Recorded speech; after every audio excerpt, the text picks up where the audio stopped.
Perception ये है कि आप सबको हिंदू बनाना चाहते हैं।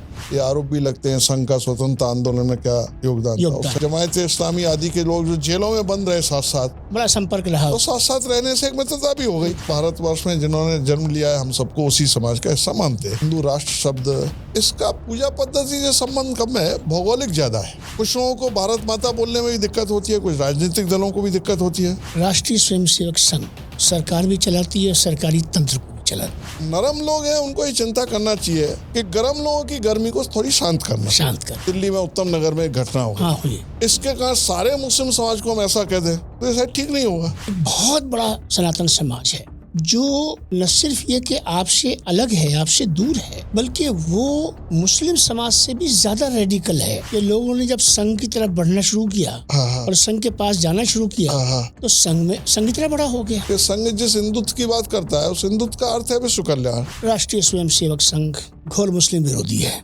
राष्ट्रीय स्वयंसेवक संघ राष्ट्रीय आंदोलन में नहीं है। राष्ट्रीय स्वयंसेवक संघ एक ऐसी बीमारी का नाम है, इस्लाम था, इस्लाम है और इस्लाम रहेगा। मीटिंग ऑफ माइंड्स के सोशल मीडिया के सारे लिंक्स आपके स्क्रीन पर हैं। आपसे विनम्र निवेदन करना चाहता हूँ, दिली गुजारिश करना चाहता हूँ, सब्सक्राइब करिए। कमर्शियल पर्पस के लिए नहीं, ह्यूमन कॉज के लिए सच और सच्चाई की बात करना चाहता हूँ। जितने लोगों तक पहुँच पाऊँ प्रयास है। प्यारे देशवासियों, आज एक बार फिर एक ऐसी शख्सियत को लेकर मैं आपके बीच में हूँ जिससे हमें ऐसा बहुत कुछ जानने को मिलेगा जो शायद आज की पीढ़ी जानना चाहती है। बहुत फैला हुआ व्यक्तित्व, इतना ही नहीं बल्कि राष्ट्र की जो हमारी गाथा है, हमारा जो सफ़र है, जिस तरह से हम अपने राष्ट्र के निर्माण में हम सब मिलके जूझे हैं, तो उस रास्ते में, उस सफ़र में कौन कौन से फेजेस आए, कौन कौन से मराहिल आए, हमें ऐसा बहुत कुछ आज जानने को मिलेगा। मेरा प्रयास होगा कि हम उनसे जानें। इस पॉडकास्ट में हम किसी कंट्रोवर्सी की तरफ नहीं जाएंगे, हम एक समझ की तरफ जाने का प्रयास करेंगे, जिससे कि एक सकारात्मकता जो है वही आज देश की सबसे बड़ी मांग है, वही आज विश्व की भी सबसे बड़ी मांग है। तो मैं शुरू में ही आपको स्पष्ट कर दूं कि इसमें मसाला नहीं मिलेगा, आप इसमें एक गंभीर चर्चा आपको मिलेगी, क्योंकि जिस व्यक्तित्व को मैं आपके सामने ला रहा हूँ, माननीय रामलाल जी, जो कि अखिल भारतीय संपर्क प्रमुख हैं, इनके पास जिम्मेवारी है आउटरीच की, समाज के हर वर्ग तक, हर स्तर तक, हर विचारधारा को धारण करने वालों तक आपकी आउटरीच की आपको जिम्मेवारी है। आप समझ सकते हैं कि ये काम किसी साधारण व्यक्ति को नहीं दिया जा सकता। ये काम उस शख्स को ही दिया जा सकता है जिसके अंदर सहनशीलता का भाव हो और स्वभाव हो। रामलाल जी, आपका स्वागत है। धन्यवाद डॉक्टर ख्वाजा जी।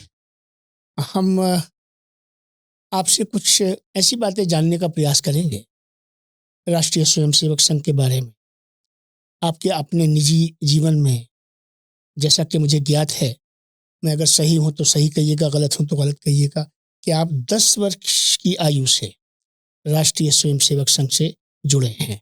इसका मतलब ये होता है कि बचपन से लेकर जवानी, बल्कि मैं कहूँ बचपन से नौजवानी, नौजवानी से जवानी, और जवानी से फिर मैच्योर्ड एज, और बूढ़ा तो मैं नहीं कहूँगा आपको, लेकिन ये ज़रूर कहूँगा कि बुजुर्ग आप ज़रूर हैं। तो इतना लंबा जो आपका ये सफ़र है राष्ट्रीय स्वयंसेवक संघ का, इसमें आपने बहुत कुछ देखा होगा, बहुत सीखा होगा, और किस तरह से आपका व्यक्तित्व जो है वो राष्ट्रीय स्वयंसेवक संघ के सफ़र में, उसकी आइडियोलॉजी में, और जो संस्कार आपको वहाँ से मिले, थोड़ा सा बताइए हमारे सुनने वालों को कि एक राष्ट्रीय स्वयंसेवक संघ के 10 साल से जुड़े हुए उस प्रचारक के बारे में जो कि 1974 में प्रचारक बना। आज 74 को भी अगर हम देखें तो 26 साल वो हो गए और 26 ये हो गए, 52 साल का आपका ये जो जर्नी है, थोड़ा साझा कीजिए हमारे साथ। देखिए, संघ का स्वयंसेवक बनने के लिए बहुत सरल प्रक्रिया है। जी। संघ की जो कार्य पद्धति है उसमें 1 घंटे के लिए हम बिना स्वार्थ के सबको बुलाते हैं, बच्चे बड़े सब आ सकते हैं। हम्म। और वहां पर कुछ शारीरिक कार्यक्रम कराते हैं, व्यायाम, योग, खेल आदि आदि। कुछ देश धर्म संस्कृति की बात करते हैं, कुछ देशभक्ति के गीत करते हैं। ये सामान्य मेथोडोलॉजी है। जी। आखिर में भारत माता की प्रार्थना करते हैं। ठीक। तो मैदान में लगती है, खुले रूप में शाखाएं, बिल्कुल कोई भी जा सकता है। बिल्कुल बिल्कुल। तो मैं भरतपुर जिले में डीग नाम का कस्बा है, जी। वहाँ मेरा पैतृक परिवार है। अच्छा। तो ऐतिहासिक। हाँ, ऐतिहासिक स्थान है डीग। मेरे एक बड़े भाई भी संघ में गए। जी। वो 2-3 साल प्रचारक भी रहे, फिर बाद में आकर गृहस्थ हो गए। तो जब छुट्टियों में कभी कभी आते थे तो उनके साथ हम चले जाते थे। वहाँ पढ़ाई का ज्यादा अवसर नहीं थे। जी। तो मैं मथुरा में बड़े भाई साहब के पास पढ़ने चला गया। अच्छा। वहाँ वो तो चूंकि संघ में थे ही, जी। हमारी भाभी थी, वो भी संघ परिवार से थी। अच्छा। तो कोई विशेष घटना ऐसा नहीं हुई कि इस घटना के कारण हम संघ में चले गए। सहज रूप से मेरा, सहज रूप से, स्वाभाविक रूप से आप उसमें। और वहाँ प्रचारकों का भी आना जाना था। हम प्रचारकों का जीवन देखते थे, बिल्कुल निस्वार्थ भाव से देश सेवा कर रहे। उसमें से लगा हम क्यों नहीं कर सकते। उसी में से धीरे धीरे भावना बन गई और प्रचारक निकलने की इच्छा हो गई। बाद में प्रचारक जो हमसे बड़े थे उन्होंने संभाल लिया, तो जीवन वृत्ति हो गए। एक प्रचारक के रूप में क्या भूमिका रहती है, अगर समाज की दृष्टि से मैं आपसे पूछूं? देखिए, जब संघ शुरू हुआ तो कई तरह की शब्दावली उस समय आई। जी।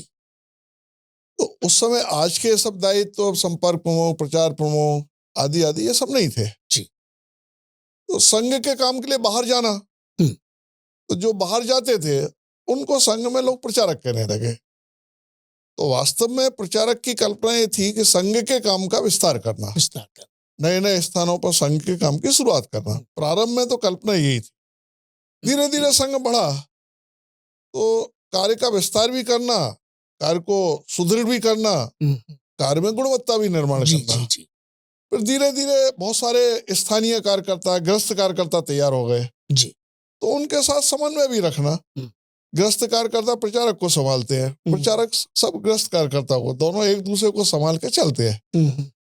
तो संगठन का विस्तार होना, संगठन सुदृढ़ होना, संगठन में गुणवत्ता निर्माण होना, और विभिन्न सामाजिक जो समस्याएं रहती है उन समस्याओं के संदर्भ में भी विचार विमर्श होता है, उनके समाधान में भी अपना योगदान करना, ये सामान्यतः प्रचारक की भूमिका रहती है। जो भारतीय समाज है,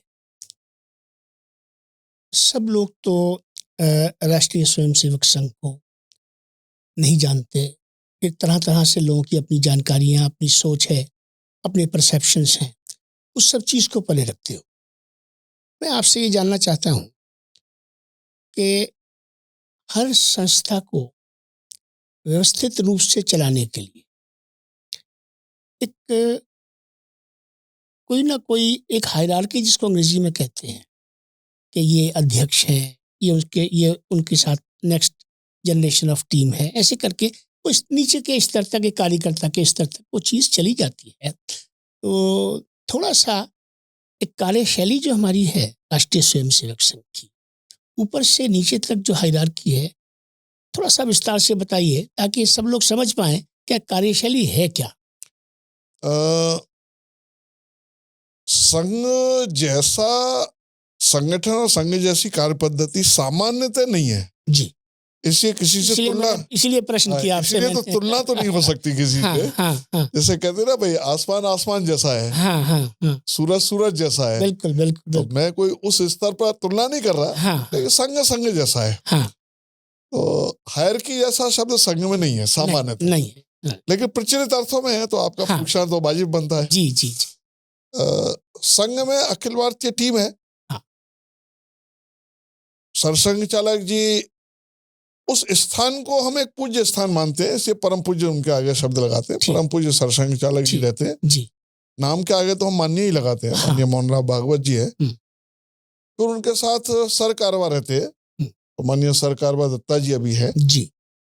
और माननीय सर कारवा एक होते हैं, एक होते हैं।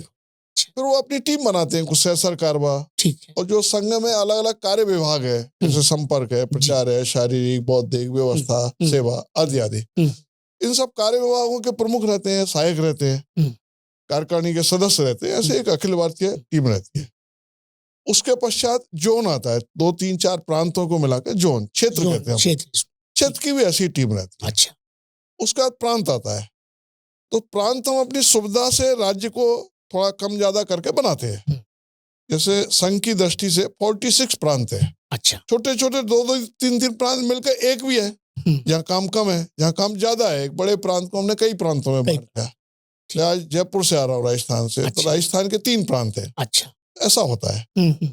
उसके पश्चात नीचे डिवीजन, फिर जिला, जिले के बाद ब्लॉक, ब्लॉक के बाद 8-10 गांवों का एक मंडल, और फिर गांव की और शाखा, या एक 10,000 की बस्ती नगर में वो शाखा। तो शाखा से लेकर अखिल भारतीय तक की ऐसी तो ये बताइए कि आज जो है वो संघ या राष्ट्रीय स्वयंसेवक संघ जिसको कहते हैं, पूरे अपने राष्ट्र में कितनी शाखाएं हैं इस समय हमें चल रही? देखिए, शाखा चूंकि स्वयं प्रेरणा से लगती है, इसलिए कभी चलती है, कभी बंद भी हो जाती है। अच्छा। छोटे शिशु बाल स्वयंसेवकों की लगती है, परीक्षा हो गई तो थोड़ा बच्चों की कम हो गई, ऐसा भी होता है। लेकिन अभी जो मार्च में हमारी बैठक हुई जी, उसमें एक 89,000 प्लस ये शाखाओं का बताया, और 43,000 प्लस ये साप्ताहिक रूप से जो काम चलता है, या कहीं कहीं मासिक रूप से भी चलता है, उनका आया। तो आज हम कह सकते हैं कि 1,32,000, 33,000 इतने हैं। हमारी जानकारी में थोड़ा सा जब हम इसको रिसर्च कर रहे थे, तो ये आया कि पिछले जब से हमारे जो आजकल माननीय संचालक जी डॉक्टर मोहन राव भागवत जी हैं, ऐसे तो जितने भी संचालक रहे हैं सब सम्मानीय हैं, सबका अपना अपना योगदान है, और वो सब मिलकर ही ये सागर जो है बन रहा है। लेकिन इस पीरियड में संघ का जितना विस्तार हुआ, और संघ पर जितनी चर्चा हुई, और संघ को जितना जानने की लोगों में उत्सुकता पैदा हुई, उस समाज में भी उत्सुकता पैदा हुई जो समाज कहीं बिल्कुल, जैसे मान लीजिए एक ईस्ट में है तो दूसरा वेस्ट में, ऐसा था। तो कहीं ना कहीं ब्रिजिंग की बात भी होने लगी, मिलने जुलने की बात भी होने लगी, ये भी होने लगा कि भाई थोड़ा सा एक दूसरे को समझने की भी ज़रूरत है। राष्ट्र इतना बड़ा है, सबको साथ लेकर चलना जो है वो राष्ट्र के हित में है, तो राष्ट्र की भावना भी ऐसी ही होनी चाहिए। और जैसा कि संघ के आप जैसे लोग बताते हैं कि संघ जो है वो किसी व्यक्ति विशेष को लेकर, किसी प्रांत को लेकर या किसी विशेष धारा को लेकर नहीं चलता। संघ की धारा एक ही धारा है, और उसको हम राष्ट्र की धारा कहते हैं। आपसे हम ये जानना चाहते हैं, और मैं जो कुछ आपसे पूछ रहा हूँ, मैंने बहुत से लोगों से बात की, और बहुत से लोगों ने जो कुछ मुझसे चाहा कि मैं ये चीज़ें जानने की कोशिश करूँ, वही मैं आपके सामने। अच्छी तैयारी की आपने? जी हाँ, बिल्कुल। मैं इसको स्वीकार करता हूँ कि मैंने अच्छी तैयारी आपसे बात करने के लिए की है। लोग ये जानना चाहते हैं कि ऐसा क्या है जिसके कारण से 2 धाराएं जिन पर बात आती है और जिन पर लोगों ने मुझसे सामने बात रखी। हमारे राष्ट्र में जब राष्ट्र की स्वाधीनता की बात होती है, राष्ट्रीय आंदोलन की बात होती है, तो पूरा राष्ट्र ही उस आंदोलन के साथ है। कोई उसमें आगे है, उसकी चर्चा उसके हिसाब से है, लेकिन छोटे से छोटा भी अगर कोई व्यक्ति है जो राष्ट्र का है, वो राष्ट्रीय आंदोलन के साथ रहा और उसने अपना अपना योगदान जो है वो दिया है। लेकिन जब हम इस पे चर्चा करते हैं तो ये कहा जाता है, और कुछ लोग ये मानते भी हैं, कि राष्ट्र की एक धारा वो है जिसको महात्मा गांधी राष्ट्रपिता से जोड़ा जाता है, और उस धारा को ये बताया जाता है कि ये जो धारा है ये इंक्लूसिव है, सामूहिक है, सबको साथ लेकर चलने वाली धारा है, इसमें सबके साथ सम्मान है, सबकी बराबरी है, धर्म निरपेक्षता है, किसी तरह का कोई भेदभाव नहीं है। एक बात ये कही जाए। दूसरी तरफ राष्ट्रीय स्वयंसेवक संघ है, जो राष्ट्रीय आंदोलन से बहुत पहले बनी है और 1857 के बाद हिंदू महासभा बनी 1925 में राष्ट्रीय स्वयंसेवक संघ। राष्ट्रीय स्वयंसेवक संघ हिंदू अस्मिता, बुनियादी बात जो हम समझ पाए हैं और जो लोग समझना चाहते हैं वो हिंदू अस्मिता की बात। अब हिंदू अस्मिता में भी एक दुविधा है, जिसको कई बार माननीय संचालक जी ने उसको काफ़ी खोल के समझाने की कोशिश करी है, पर कुछ चीज़ों में समय लगता है, इसलिए आपसे भी मैं उस प्रश्न को लेकर आ रहा हूँ। इसमें हिंदू शब्द, राष्ट्रीय स्वयंसेवक संघ, उसका नेतृत्व और उसके सब पदाधिकारी एक ही भाषा बोलते हैं। उनका कहना यह है कि हिंदू शब्द जो है ये सनातन से मत जोड़िए। मैं गलत हूं तो मुझे टोकिएगा।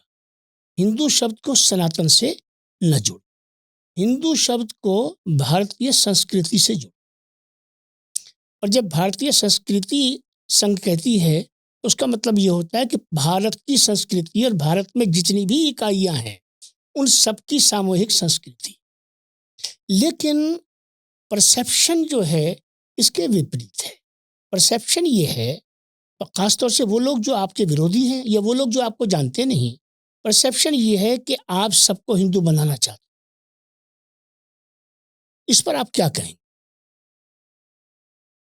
देखिए, राष्ट्रीय स्वयंसेवक संघ शुरू जब से हुआ जी, तो संघ के संस्थापक परम पूज्य डॉक्टर एडगेवार जी ने कहा, मैं कोई नया काम शुरू नहीं कर रहा। ठीक, जो भारत का विचार है वही मेरा विचार है, वही संघ का विचार है। इसलिए स्वतंत्रता आंदोलन में भाग लिया लोगों ने, क्रांतिकारियों के साथ भी उन्होंने भाग लिया। स्वयं 2 बार जेल भी गए। ये आरोप भी लगते हैं संघ का स्वतंत्रता आंदोलन में क्या योगदान था। स्वयं 2 बार गए। और भी सैकड़ों स्वयंसेवक शहीद भी हुए, आजीवन कारावास हुए, कईयों को फांसी की सजा भी सुनाई गई, आदि आदि। संघ ने कभी अपना प्रचार ज्यादा किया नहीं। तो संघ ये मानता था कि भाई हम तो व्यक्ति में एक अच्छे गुण निर्माण करने का काम कर रहे हैं। किसी भी समाज और राष्ट्र के लिए जैसे व्यक्ति चाहिए, व्यक्ति में वो गुण होना चाहिए। तो ऐसे गुण निर्माण करने का काम संघ का है। तो निर्माण के काम की प्रचार की जरूरत नहीं है। तो प्रचार न होने के कारण कई लोग जानबूझकर और कई लोग शायद अनजाने में क्या है, वो नया समझ काम नहीं क्या बन है, पाई, समझ नहीं पाए। कई लोग शायद जानबूझ के, उनके कोई स्वार्थ टकराते होंगे। हम तो किसी का विरोध करते नहीं। संघ में तो हम लोगों ने सीखा है, लोग हमारे विरोधी हो सकते हैं, हम किसी के विरोधी। ठीक है। तो सर्वेषां अवरोधेन, ये हम तो इस सूत्र को लेकर चलते हैं। जी जी जी। तो सबसे मिलते जुलते रहे। डॉक्टर एडगेवार जी के समय भी सभी समाज के सब लोगों से संपर्क था। मुझे गुरु जी का भी संपर्क था। आपको मालूम है, कलकत्ता में जिलानी साहब से एक लंबी उनका इंटरव्यू हुआ है, जिसमें भारतीय कारण और इन सबकी बहुत स्पष्ट सारे विषयों पर बात हुई, बड़े विस्तार से बात हुई, काफी विस्तार से बात हुई है। वो समय के अच्छे पत्रकार थे। परा साहब देवरस जी ने तो इमरजेंसी के बाद विशेष रूप से जमायत इस्लामी आदि के लोग जो जेलों में बंद रहे, साथ साथ बड़ा संपर्क रहा, तो साथ साथ रहने से एक मित्रता भी हो गई। तो सबके साथ बाद में भी फॉलोअप के रूप में बैठे। लेकिन मैंने देखा जब जब बैठते हैं, थोड़ा अच्छी दिशा चलती है, तब तक कुछ लोगों को नहीं जचती, तो वो कुछ ना कुछ उसमें वो डाल देते हैं, तो वो फिर क्रम रुक जाता है। तो बाद में भी जो सरसंघ चले रहे, माननीय रज्जू भैया रहे, सुदर्शन जी ने तो आपको मालूम ही है कि सबके साथ बैठ के शुरुआत की। और आपकी पुस्तक के एक विमोचन में भी माननीय मोहन भागवत जी ने कहा था, उसके बाद भी 1-2 कार्यक्रमों में आप रहे हैं, तो उसमें भी उन्होंने कहा कि भाई संघ पहले छोटा था, हम भी बहुत प्रचार में जाते नहीं थे, हमें आवश्यकता नहीं लगती थी, इसलिए संघ सबके ध्यान में नहीं आता था। बिल्कुल। और विशेष रूप से कुछ राजनीतिज्ञों ने मान लिया कि संघ चूंकि हिंदू समाज का संगठन करता है, ये संघ को हम कुछ कहेंगे तो जो अपने को हिंदू नहीं मानता वो वर्ग प्रसन्न होगा, जिसको एक तुष्टीकरण शब्द भी बोला जाता है। ठीक, वो शब्द पर आज डिबेट की जरूरत नहीं है, लेकिन एक सब प्रचलन में आया है। तो मैं सोचता हूँ अकारण संघ का विरोध, किसी को प्रसन्न करने के लिए संघ का विरोध, शायद ऐसा तो नहीं हुआ। फिर भी हमने ज्यादा चिंता नहीं की। अब संघ का विस्तार भी काफी हुआ है, उसमें पिछले अनेक वर्षों में संघ के कार्यकर्ताओं ने भी मेहनत की। गुरुजी जन्म शताब्दी के बाद हम समाज में बहुत जगह गए, उसका भी परिणाम हुआ, कुछ कार्यक्रम भी ऐसे लिए। और माननीय मोहन भागवत जी ने भी विभिन्न विषयों पर समाज के साथ एक संवाद स्थापित किया और विभिन्न विषयों पर खुलकर चर्चा की। वो ये कहते हैं भाई मेरी कुछ बात कुछ लोगों को अच्छी ना भी लगे, लेकिन हमें जो सत्य है वो बोलना है। ठीक बात है। तो नेतृत्व में जब स्पष्टता होती है विचार को और विचारधारा को लेकर, समाज को लेकर, और कौन सा दर्शन और कौन सा दर्पण जो है वो समाज के लिए राष्ट्रीय परिप्रेक्ष्य में उचित है, जब इतनी क्लैरिटी होती है तो फिर उसका उस हिसाब से प्रभाव भी पड़ता है। जब प्रभाव पड़ता है तो फिर सवाल भी उठते हैं। आपके जो अभी आपकी जो रिस्पॉन्स रही उसमें से निकल के एक शब्द आया संवाद। हमारी राष्ट्रीय परंपरा और हमारी प्राचीन परंपरा भारत की अपनी संस्कृति, हमारे यहाँ दो चीजें बड़ी प्रबल रही हैं। एक प्रश्न, हमारी संस्कृति में प्रश्न को दबाया नहीं गया, प्रश्न को के लिए प्रोत्साहित किया गया है। एक बड़ी खूबसूरत बात है हमारे समाज की। दूसरी चीज जो हमारे समाज में रही है वो ये रही है कि मैं की भावना नहीं रही है।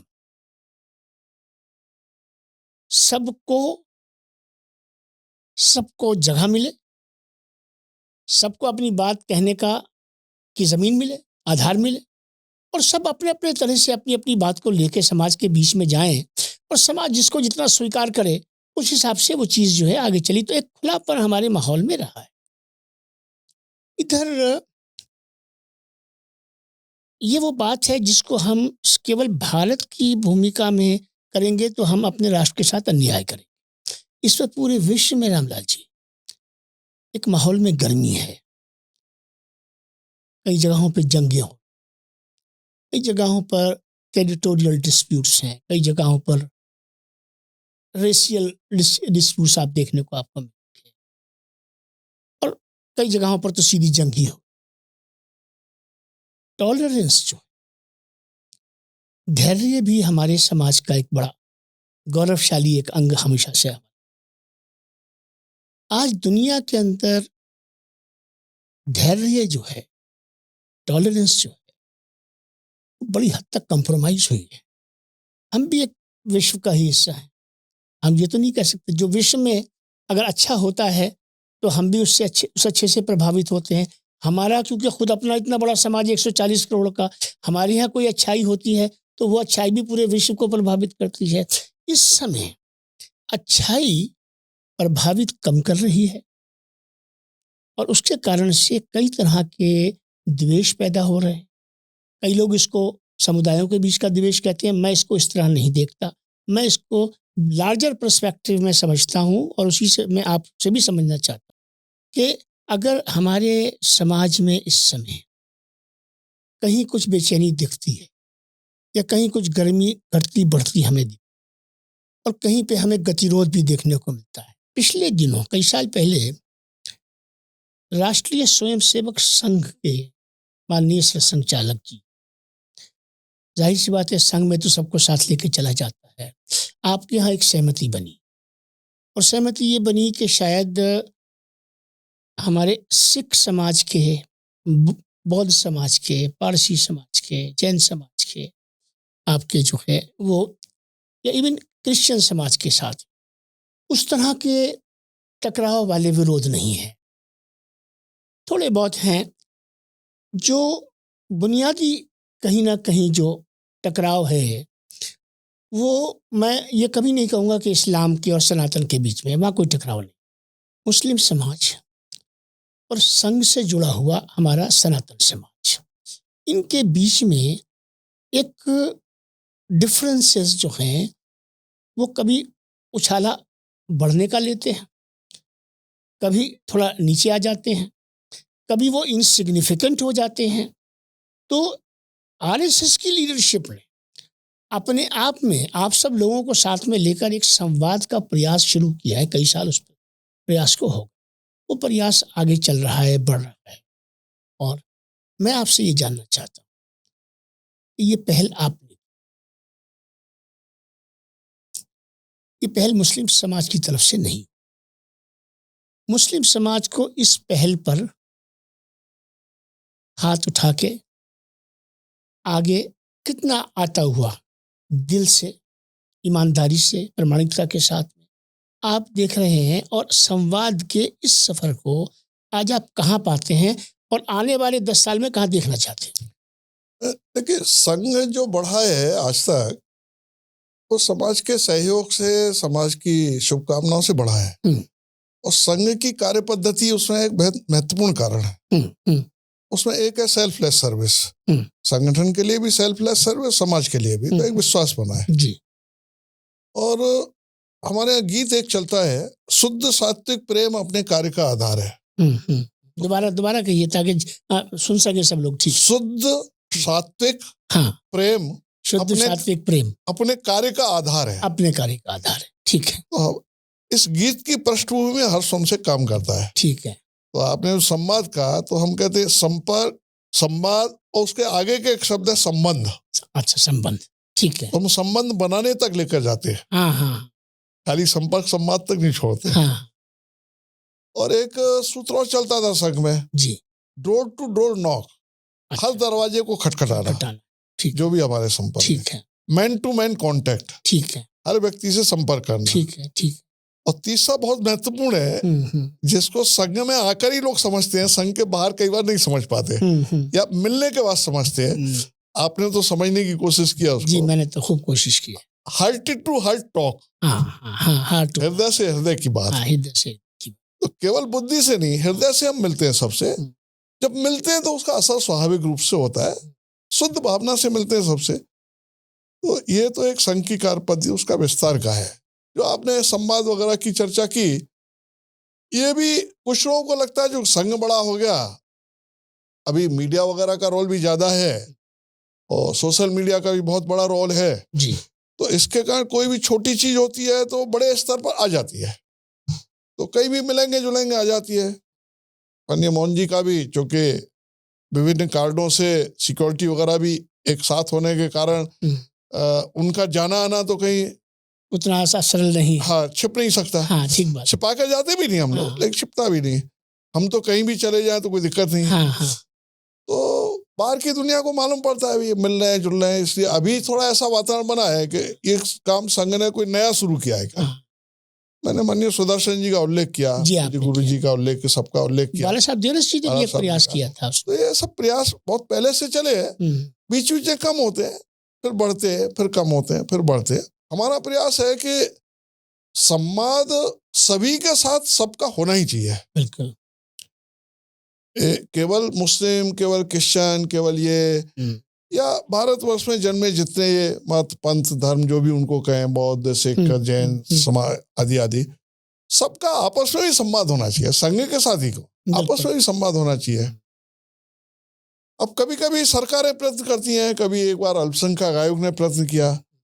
अभी अच्छा है, संघ ने अपनी ओर से पहल की, तो हमें लगता है कि समाज के लिए जो अच्छा है, देश के लिए जो अच्छा है, उसमें पहल करने में हमको कोई संकोच कभी नहीं रहा। कौन क्या कहेगा हमने इसकी भी चिंता नहीं की। वो होनी भी नहीं चाहिए। जब एक बड़े लक्ष्य को और एक राष्ट्र को आप बीच में लेके तो बिना चिंता किए हुए हम लोग कर रहे हैं, आगे बढ़े। तो हमें लगता है कि ये संवाद जितना ज्यादा होगा उतना एक दूसरे के प्रति समझ बढ़ेगी, समझ बढ़ेगी तो संबंध भी बढ़ेंगे, संबंध बढ़ेंगे तो एक दूसरे के साथ सहयोगी भी बनकर खड़े होंगे। कम से कम एक दूसरे से लड़ेंगे तो नहीं, इतना तो पक्का है संबंध होने के बाद। तो एक लाइन लेकर के हम लोग एक चल रहे हैं। नहीं, अच्छा है। और उसमें हमको तो एक सफलता अच्छी दिख रही है। ठीक है, कुछ लोग एक अपने मन के रहते हैं, दोनों तरफ ही रहते हैं, दोनों तरफ रहते हैं। जिनको ये पसंद नहीं आता ऐसा क्यों चल रहा है, तो उनको थोड़ी तकलीफ होती है। कभी कभी वो बोलते भी हैं, लिखते भी हैं। हम हमेशा ये कहते हैं, भाई देखिए, प्रश्न भी पूछना है, आपको किसी बात की आलोचना भी करनी है, तो भाषा का संयम और संतुलन ये आवश्यक होता है। तो आपने देखा होगा संघ का कोई अधिकारी कभी भी अमर्यादित भाषा नहीं बोलता। अभी हमने कई शायद तो 3 साल हो गए शायद विजयदशमी के हाँ हाँ उपलक्ष्य में जब हाँ एक आपके सरसंघचालक जी का संबोधन होता हाँ है, हाँ तो भाषा नियंत्रण पर हाँ कि कैसी किस शैली में हाँ हमारी संस्कृति जो है हमको इजाजत देती है बात करने की, 7 मिनट वो अपने संबोधन में हाँ, बोले थे। हाँ। और कई बार उन्होंने ऐसी जगहों पर भी टिप्पणी करी है हाँ। कि जिससे हमारा जो एक हमको एक लेके एक जगह देखा जाता है ना हाँ। कि हमारी ये सीमा है भाषा की। हाँ। तो जहाँ कहीं ऐसा देखा है उन्होंने कि वो भाषा की उस सीमा को उल्लंघा गया है, तो उन्होंने एक अपनी जगह के हिसाब से उसकी टिकट वो स्वयं एक उचित भाषा में व्यक्त करते हैं। हाँ। हो सकता है वो कई बार किसी को अच्छी लगे, किसी को ना भी लगे, ये तो समाज है, ये संभावना हो सकती है। अच्छा, आप ये तो हमारी संघ से मुताल्लिक सारी बातचीत हो। आप भारतीय जनता पार्टी में भी अखिल भारतीय महामंत्री रहे, संगठन का प्रभार आपके पास रहा। ये सबसे मुश्किल काम है, संगठन को देखना, चलाना, संगठित रखना, सबको साथ लेकर चलना, और कंट्रोवर्सीज ना हो, और कहीं हो भी तो उसको बहुत अच्छे से बड़ी सहजता के साथ में उसको। तो आपका जो ये व्यक्तित्व है, जितना मैं कई सालों से आपके साथ आपको देख रहा हूँ और हम एक दूसरे को देख रहे हैं, एक जो सहजता का भाव और आपसी सहमति का भाव, ये दो ऐसे विषय हैं जो कहीं ना कहीं हम उसको कहें या ना कहें, ये हमारी राष्ट्र की मांग है। जब सारी दुनिया विचलित है इस समय, तो बार बार एक बात आती है कि भारत ही वो राष्ट्र है, भारत ही का वो इतिहास है, भारत ही की वो संस्कृति है, भारत का ही वो भाव है जो इस विचलित अवस्था को कहीं ना कहीं ठीक कर सकता है, और कहीं ना कहीं उसके अंदर जो बुराइयां पैदा हुई हैं उनको भी ठीक कर सकता है। अब इसमें एक प्रश्न आता है, इतना बड़ा हमारा समाज है, 140 करोड़ का हम राष्ट्र है, इतने बड़े राष्ट्र में कई बार कई ऐसी गतिविधियां भी होती हैं जो नहीं होनी चाहिए। कई राष्ट्र हित के काम होते हैं जो अक्सर होते हैं, लेकिन कई कई जगह पर राष्ट्र विरोधी काम भी। कई लोगों को घृणा और द्वेष ही रास आता है, कई लोगों को ये अच्छा ही नहीं लगता कि भारत की जो छवि है वो दुनिया के अंदर वो रहे जो कि भारत जिसको डिजर्व करता है। तो कई जगहों पर कई बार दंगा भी हो जाता है, कई जगहों पर लिंचिंग भी हो जाता है, कई जगहों पर ऐसी भाषा का प्रयोग होता है कि जैसे जो एक भाई दूसरे भाई के अगेंस्ट वो कर नहीं सकता। अगर एक मार रहा है और दूसरा मर रहा है तो भारत माता आहत हो रही। ये कोई बाहर का नहीं हो रहा, मारने वाला भी गलत है और जिसको मारा जा रहा है ये प्रक्रिया और ये क्रिया भी गलत है। मैं आपसे ये पूछना चाहता हूँ कि संघ में आरएसएस के जितने लोगों से मेरा संपर्क रहा, मेरे जो सैकड़ों लोग ऐसे हैं जिनसे मेरा अपना संपर्क है, उनका अपना एक तजुर्बा रहा। एक धारणा है कि राष्ट्रीय स्वयंसेवक संघ का सबसे निम्न स्तर का भी कार्यकर्ता और शीर्ष नेतृत्व तक जो भाव और स्वभाव है, जो शैली है, कोई आरएसएस का आदमी ऐसा नहीं मिलता जिसकी भाषा में बिखराव हो या उसकी भाषा से किसी के जज्बात को ठेस पहुंचती। लेकिन जो प्रश्न मेरे पास आया और उसका कुछ हिस्से से मैं भी किसी हद तक सहमत हूँ, वो ये है कि ऐसे बहुत सारे संगठन हैं, कुछ तो वो हैं जो आपके यहाँ अंकित हैं कि भाई ये 30-32 संगठन है, ये हमारे संगठन है, ठीक है, वो तो सीधे होंगे। कई सारे संगठन वो हैं जो जिनके बारे में ये माना जाता है कि ये भी आप ही के हैं, और उन संगठनों में कई बार ऐसी भाषा बोली जाती है, कई बार इस तरह की टीका टिप्पणी होती है। और मैं ये नहीं कह रहा कि ऐसा सिर्फ एक तरफ होता है, ये गंध जो है कम ज़्यादा पे भी मुझे बहस नहीं करनी है, ये गंध है जहाँ भी है, थोड़ा है, ज़्यादा है, वो हमारी सबकी मिलीजुली चुनौती है। जितना आपका प्रभाव है, जितना संघ के शीर्ष नेतृत्व की लिए सम्मान है पूरे राष्ट्र के अंदर, और मैंने लिखा भी है, मैं कहता भी हूँ कि जहाँ तक राष्ट्रीय स्वयंसेवक संघ और संघ परिवार का ताल्लुक, और आज देश का बड़ा समाज आपसे ही जुड़ा हुआ, तो माननीय सरसंघचालक जी का जो स्टेटस है, लोग उनकी तरफ देखते भी हैं, सम्मान का भाव रखते हैं। वो जो कहते हैं उसको, चाहे हमारी सरकार हो, चाहे हमारा राष्ट्रीय नेतृत्व हो, चाहे ये पूरी जो है व्यवस्था हो, ये सब उसको सम्मान देती है। प्रश्न ये है कि जो ये लोग या जो संस्था इस सहजता पे आंच ला रही है, इसको जख्मी कर रही, आपके 10 में से 8-9 अच्छे कामों को इधर करके उसको आमने ला रही है जो वास्तविक नहीं है, उस पर कंट्रोल के लिए, उसको ठीक करने के, उस पर अपनी पकड़ बनाने के लिए राष्ट्रीय स्वयंसेवक संघ के नेतृत्व से भी और आप जैसे तमाम उसके जो लोग हैं उनसे ये अपेक्षा की जाती है कि धरातल पर, जमीन पर इसको ठीक, जितना इसके लिए प्रयास होना चाहिए, लोगों का ये कहना है कि प्रयास है लेकिन जितना होना चाहिए पर्याप्त प्रयास नहीं है। क्या कहेंगे आप? देखिए, एक तरफ आपने भी कहा और आपको लोग कहते भी है जी, सहजता की बात आपने कही, जी, तो ये केवल मेरा या किसी एक का गुण नहीं है, संघ में स्वाभाविक रूप से है। जी, और चाहे राजनीतिक क्षेत्र में रहे चाहे संघ में रहे, जी, वहाँ कुछ हमारे गुण मानो प्रकट हुए तो मेरे नहीं है, संघ के द्वारा प्रदत्त गुण है, वो सब में होते हैं।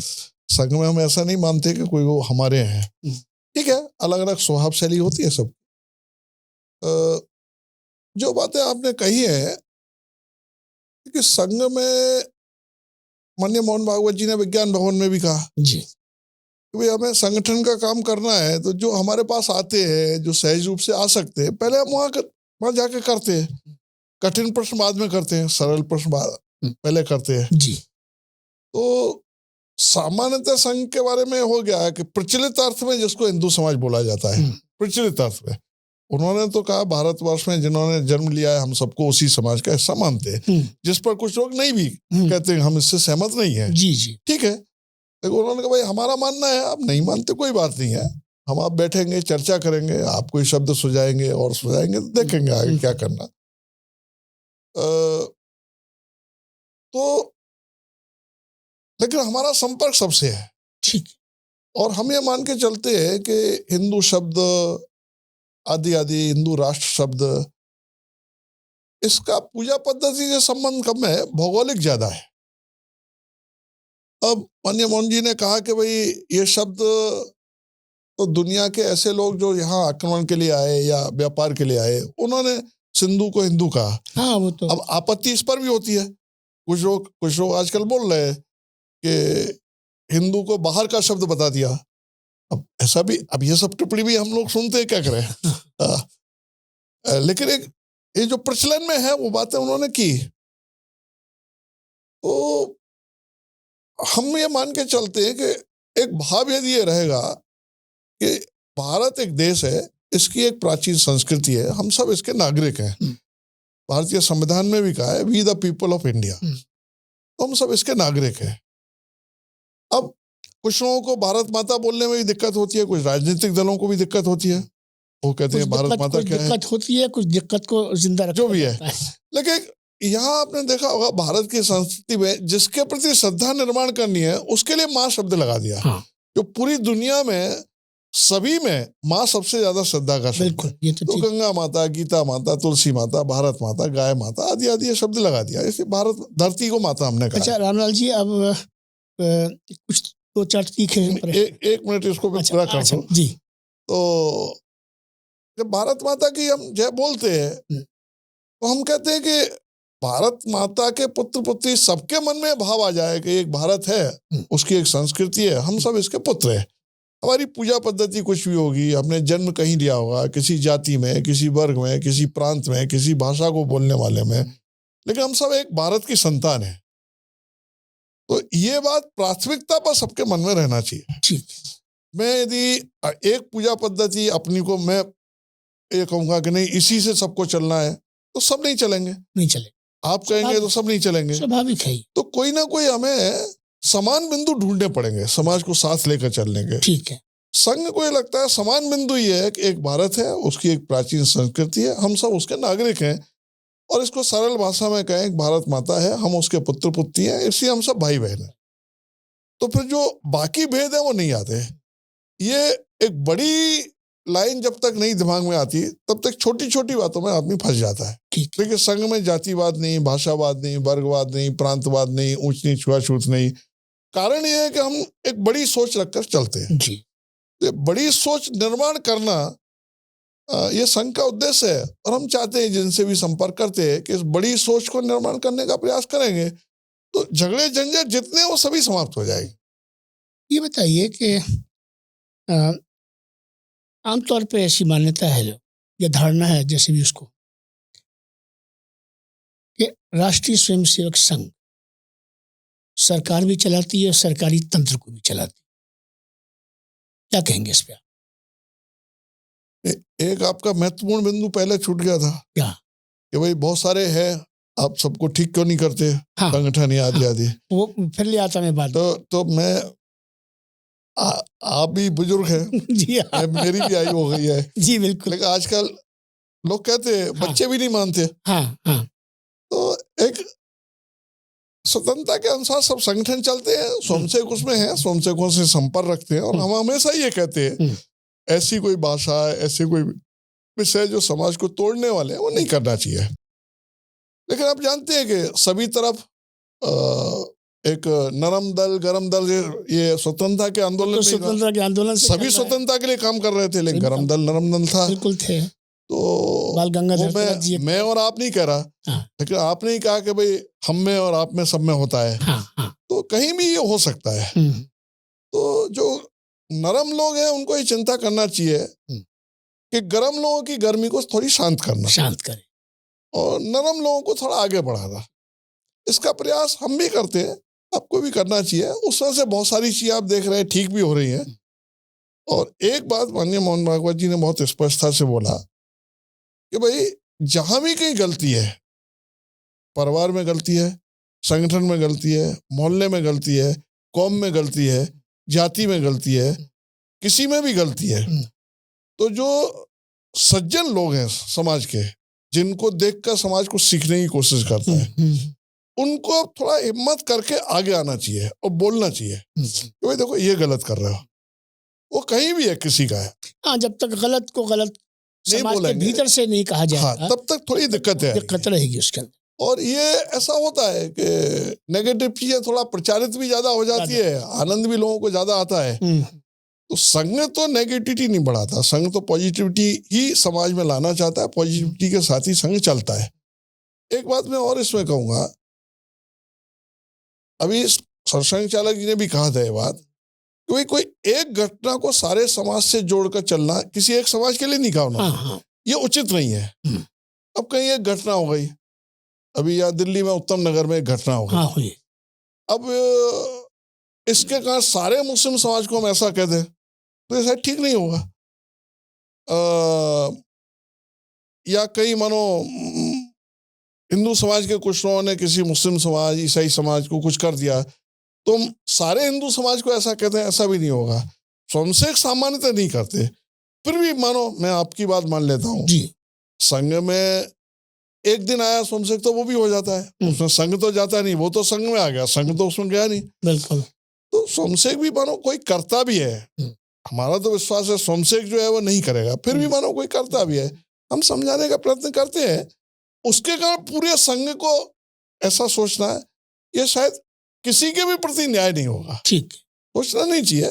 संघ समझदारी से ही चलता है, समझदारी से ही चलाना चाहता है, ये ध्यान में रखिए। ये बताइए कि हिंदुत्व को लेकर सुप्रीम कोर्ट का एक जजमेंट आया था और उसमें बड़ी स्पष्टता से ये बात कही गई थी, धर्म अलग है, ये वे ऑफ लाइफ है, जीवन गुजारने का एक तरीका है।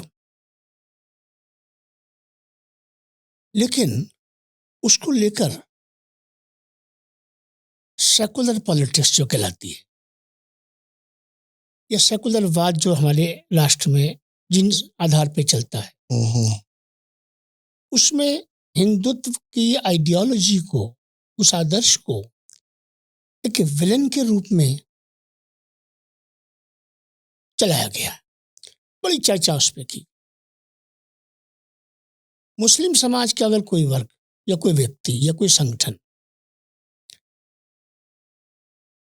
उसको लेकर एक तो है निगेटिव टिप्पणी करना, निगेटिव तो हो ही रही है। अगर उसको समझने के लिए, जैसे मैं आपके सामने एक बात रख रहा हूं, उसको समझने के लिए उसका जो पॉजिटिव एस्पेक्ट है या जो उसकी उचित व्याख्या है, उस व्याख्या पे जितना उसको सामने आना और लाना चाहिए,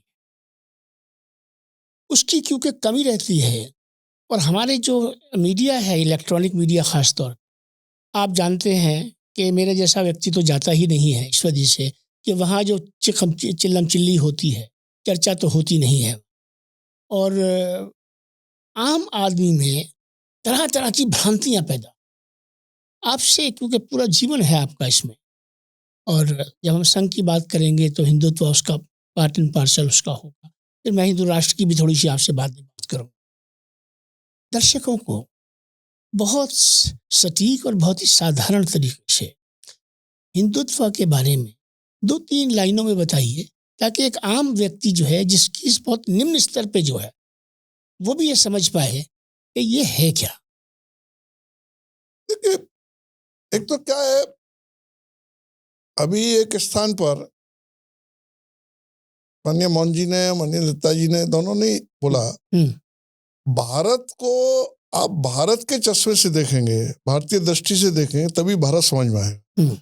भारत को आप अमेरिका, चीन, रूस की दृष्टि से देखेंगे या किसी और देश की दृष्टि से देखेंगे तो वहां जो शब्दावली है उसका एक भाव अलग है, यहाँ भाव अलग है। अब वहां धर्म जिसका अर्थ यहाँ पर है, धर्म यानी एक धारण करना, जो अच्छी बात है, परोपकार धर्म है, यहाँ पुण्य धर्म है यहाँ। तो वहां धर्म जैसा शब्द नहीं है, तो उसके समानार्थी रिलीजन उन्होंने बोल दिया। रिलीजन रिचुअल्स है, रिलीजन एक परंपरा है जिसको आप पूजा पद्धति वगैरह कहते हैं, वो रिलीजन है। तो भारत में धर्म का अर्थ सबको साथ लेकर चलना है। धर्म जोड़ने का काम करता है, धर्म तोड़ने का काम कभी करता ही नहीं है। अब कहते हैं धर्म के कारण युद्ध हो रहे हैं, अधर्म के कारण युद्ध हो रहे हैं। ये तो सहमति है, धर्म के कारण नहीं हो रहे हैं। बिल्कुल, ये बिल्कुल ठीक बात है, ये वास्तविक यही है। तो अब ये बोलते नहीं लोग, तो धर्म को एक पूजा पद्धति से जोड़ देते हैं, और वो किसी मंदिर में किसी ने कुछ डाल दिया तो धर्म के कारण युद्ध हो रहे हैं। मस्जिद में किसी ने कुछ डाल दिया, वहां उग्रता आ गई, दोनों तरफ हो गई, वो हो गई। वो धार्मिक आचरण ही नहीं कर रहे जो ऐसा कर रहे हैं। ठीक बात। तो वो किस कारण से ऐसा करते हैं, क्रिया प्रतिक्रिया होती है, क्या होती है, किधर से क्रिया होती है, किधर से प्रतिक्रिया होती है। तो क्रिया को भी रोकने की जरूरत है, प्रतिक्रिया को भी रोकने की जरूरत है। और एक बात मैं और यहाँ कहना चाहूंगा, जो पहले भी आई है, देखिए सारा हिंदू समाज संघ में नहीं है। ठीक बात है।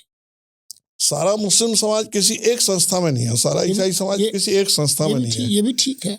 कभी कभी हमें तो अच्छा लगता है जब आप कहते हैं सारा हिंदू समाज संघ में है।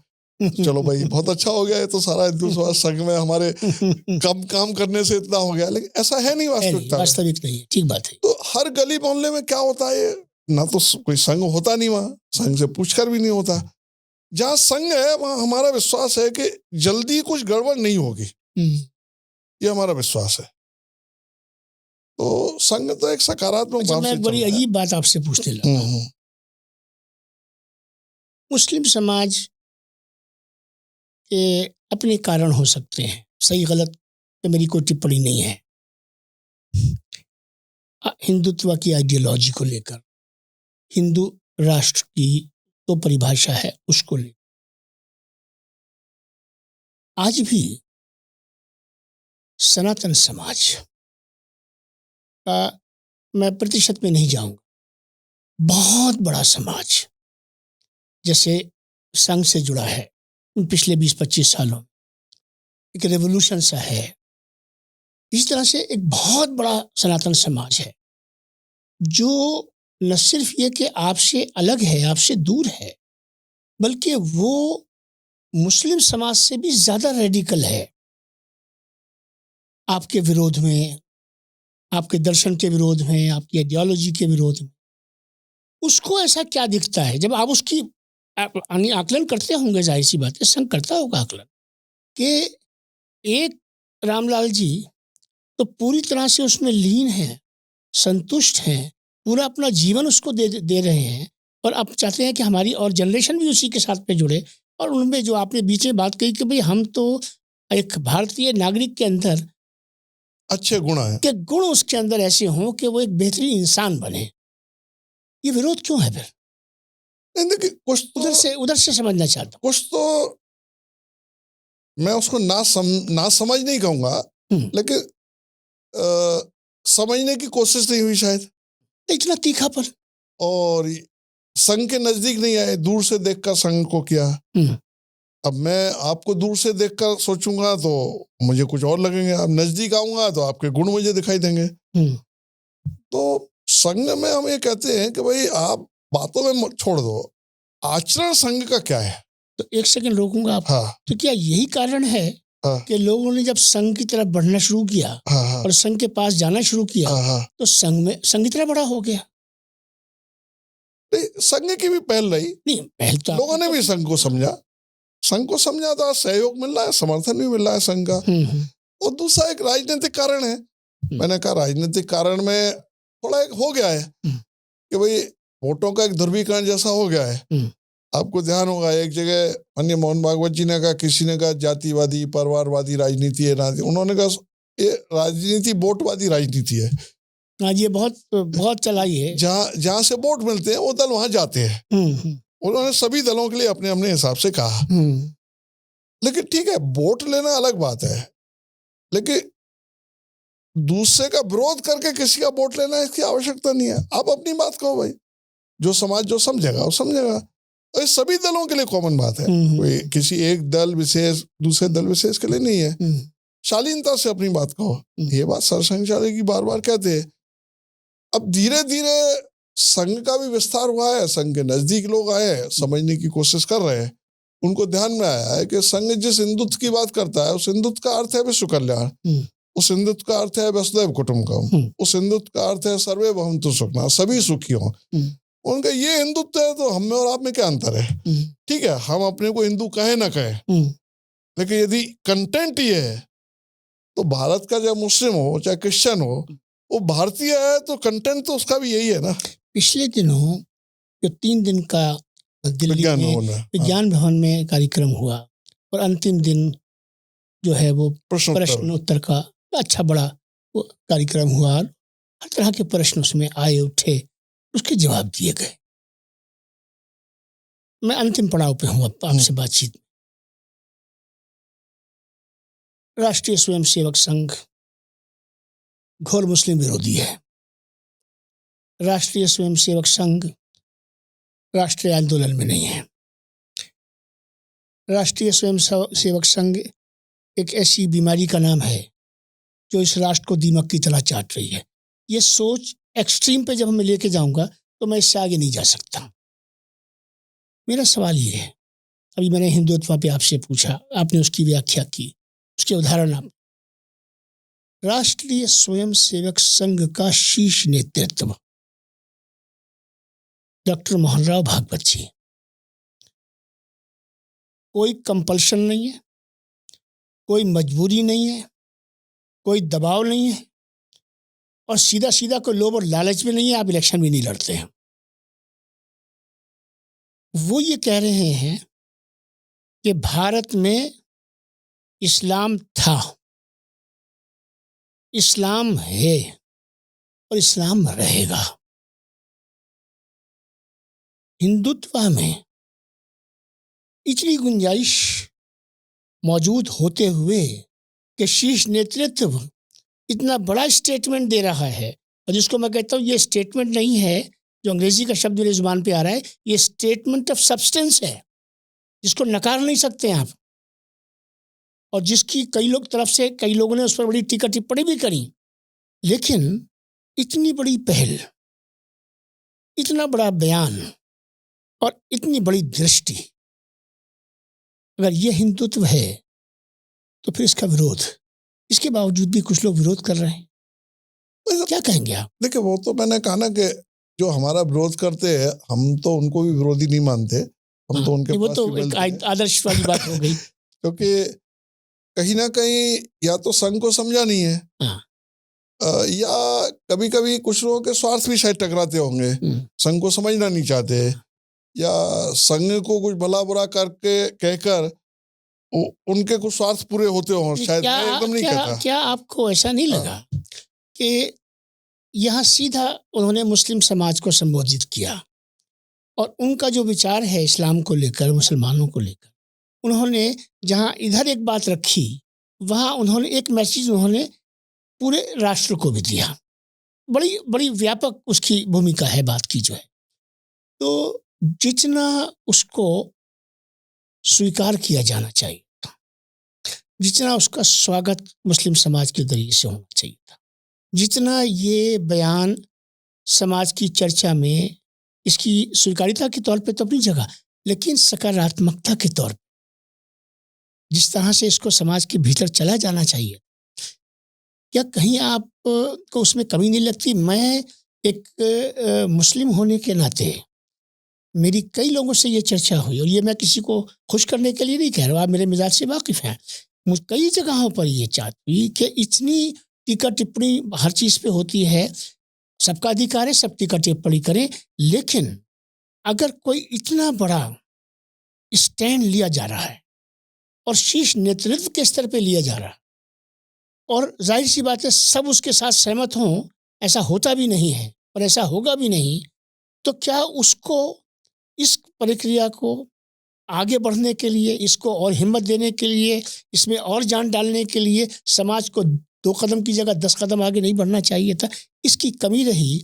मैं एक मुसलमान होने के नाते भी उसको, उस कमी को यहाँ से आप इस चर्चा में लाना चाहता हूँ, और हम ये कहना चाहता हूँ कि एक प्रयास सामूहिक रूप से होना चाहिए दोनों समाजों में मिलकर, कि अगर जेस्चर है, अच्छी बात है, अच्छा कार्य है, अच्छा आह्वान है, राष्ट्र हित में कोई चीज़ है, तो उसमें अगर हमें किसी भी समाज में, चाहे ये समाज या ये समाज, क्योंकि समाज ये दोनों समाज नहीं है, ये 2 समाज नहीं है, हम एक समाज हैं, और ये चीज़ें जो बीच में कहीं ना कहीं थोड़ी सी उसमें पिन लगाती हैं, इस पर हमें क्या करना चाहिए मिलकर, ये बताइए आप। पूरे देश पर में आपको ध्यान है, मनी मोहन जी ने एक बात और कही कि भाई देश को बड़ा होने से दुनिया में सुख शांति का रास्ता जाएगा, जो भारत विश्व कल्याण की बात कर रहा है। बिल्कुल बिल्कुल। और देश को बड़ा करना है तो सबको मिलकर करना है, सबको मिलकर कर। उन्होंने किसी एक जाति, वर्ग, धर्म, मजहब, मत पंथ का नाम लिया। जो भारत में रहते हैं, बिल्कुल, भारत को भारत मानते हैं, उन सबको मिलकर करना है। तो ये भी छोटी बात नहीं है, बहुत बड़ी बात है, बड़ी बात, एक दृष्टि की बात है। इसमें 2-3 बातें सभी को करनी पड़ेंगी। मैं हूं, चाहे आप हैं, जो कोई है। देखिए, सामान्यतः जब हम कहते हैं, मैं आपकी तरफ ऐसा कहता हूँ, ख्वाजा जी आप ऐसा कर रहे हैं, 4 उंगली इधर, 3 अंगूठा तो कॉमन रहता है, 3 उंगली एक तरफ मेरी तरफ रहती है। ठीक है। अभी क्या हो गया है कि एक दूसरे पर आरोप प्रत्यारोप लगाते हैं। अब मैं कई जगह संवाद में बैठता हूँ, आपने भी देखा। जी जी। तो हमारा मानना यह, संघ में हमने यही सीखा है, जब सामने वाले पर आप एक आरोप लगा रहे हो, 3 गुना अपनी तरफ देखो। बिल्कुल। इससे संघ की भाषा संयमित होती है, हम 3 गुना अपनी तरफ देखते हैं। सभी को यह सोचना चाहिए। और दूसरा, मैंने आपसे भी एक आध बार चर्चा की है, जी जी, कि भाई देश बहुत बड़ा है, इतने बड़े देश में एक भी कोई घटना जिसको हम गलत कहें वो नहीं होना चाहिए। बिल्कुल ठीक बात।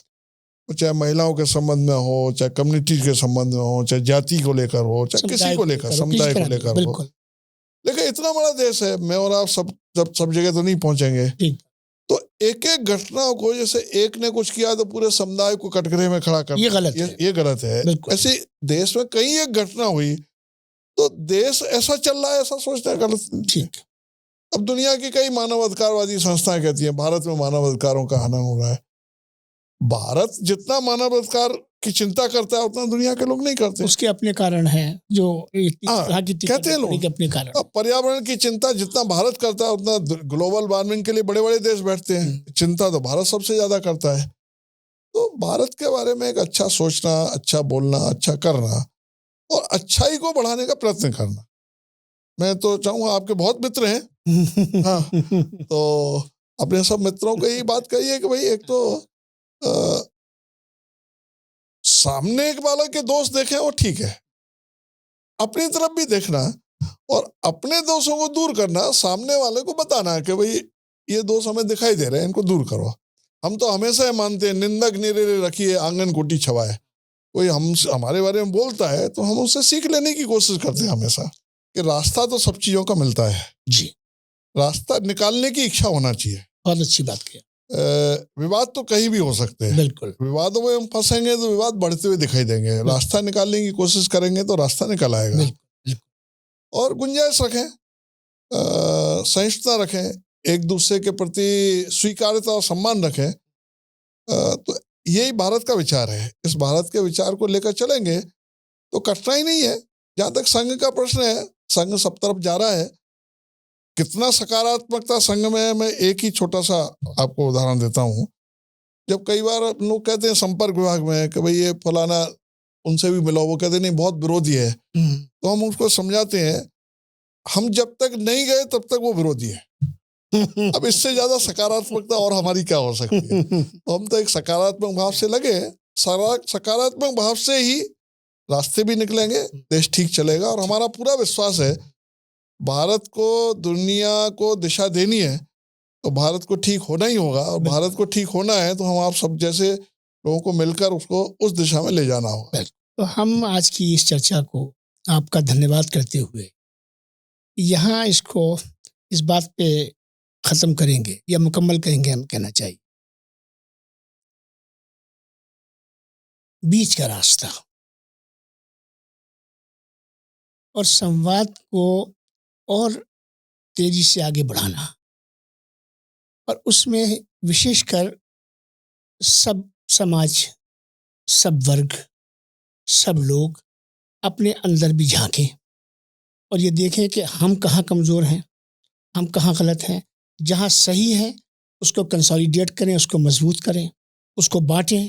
और जहाँ पर ऐसा नहीं है, कैसे किया जा सकता है, उसके लिए हम एक दूसरे के साथ और ज़्यादा बैठें और ज़्यादा एक दूसरे से मिलें। क्योंकि जब हम मिलते हैं तो मिलते मिलते एक समय ऐसा आ जाता है फिर हम मन से मन मिल जाता है, मिल ही जाते हैं, गले मिल जाते हैं। और वो जो भाव, जिस मट्टी का भाव है, वो भाव स्वाभाविक रूप से हमारी नस नस में उतर जाता है। मैं यहाँ अपनी बात को समाप्त करना चाहूँगा। माननीय रामलाल जी, बहुत अच्छी चर्चा हुई, बहुत अच्छे भाव से चर्चा हुई और बहुत अच्छे माहौल में चर्चा हुई। मैं समझता हूँ कि आज की चर्चा से हमारे समाज में एक मैसेज जाएगा कि ख्वाजा इफ्तिखार अहमद, रामलाल, ये जो भाव आपको यहाँ देखने मिल रहा है, ये इस मट्टी का दिया हुआ भाव है और इसका ऋण हम दोनों पर एक ही है कि हम वो सब करेंगे जो हमारा राष्ट्र हमसे इसकी अपेक्षा करता है। हम अपने राष्ट्र को आसमानों पे देखना चाहते हैं। हम अपने राष्ट्र को दुनिया के लिए लिविंग लेजेंड के तौर पे देखना चाहते हैं, एक एग्जाम्पल के तौर पे देखना चाहते हैं। इस भटकती हुई दुनिया के अंदर रास्ता देता हुआ देखना चाहते हैं। बहुत बहुत धन्यवाद।